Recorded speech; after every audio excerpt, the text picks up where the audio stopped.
ورحمۃ اللہ وبرکاتہ اعوذ باللہ من الشیطان الرجیم بسم اللہ الرحمن الرحیم سبحان اللہ وبحمدہ سبحان اللہ العظیم اللہم صلی علی محمد وعلی آل محمد ربنا زدنا علما۔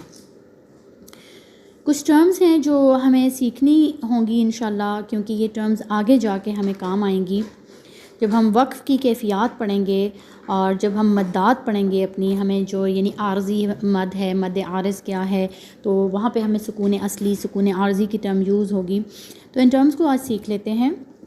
سکون اصلی اور سکون عارضی کیا ہے؟ دیکھیں، جب ایک لیٹر کے اوپر جزم ہوتی ہے، ٹھیک ہے، ہم اسے کہتے ہیں یہ ساکن ہو گیا ہے، یہ ساکن حرف ہے، یہ سکون میں ہے، ٹھیک ہے۔ تو جو سکون کی حالت، اس لیٹر کی جو حالت ہے وہ وقفاً اور وصلاً قائم رہے تو وہ سکون اصلی کہلائے گی۔ یعنی کہ وقفاً اور وصلاً قائم رہے کا کیا مطلب ہے؟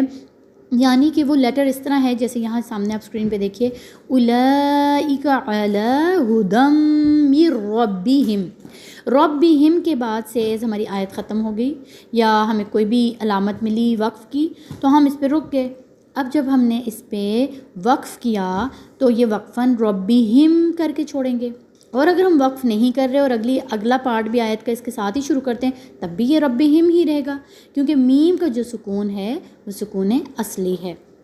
اس کے برعکس وہ لیٹر جس کی کوئی حرکت ہوتی ہے، یعنی متحرک ہوتا ہے، اس پہ زبر زیر اور پیش ہوتی ہے، ٹھیک ہے، یا تنوین ہوتی ہے، اور اسے ہم سکون دے دیتے ہیں، ٹھیک ہے، عارضی سکون دے دیتے ہیں وقف کی وجہ سے، تو وقف کی بنا پہ جب اسے سکون ملتا ہے تو وہ سکون عارضی ہوتا ہے۔ جیسے الحمدللہ رب العالمین تھا، ہم نے عالمین کر دیا، ٹھیک ہے، تو نون کے اوپر جو ہم نے اس کی حرکت کو ساکن کر دیا، متحرک حرف کو وقف کی وجہ سے ساکن کر دینا سکون عارضی کہلاتا ہے، ٹھیک ہے۔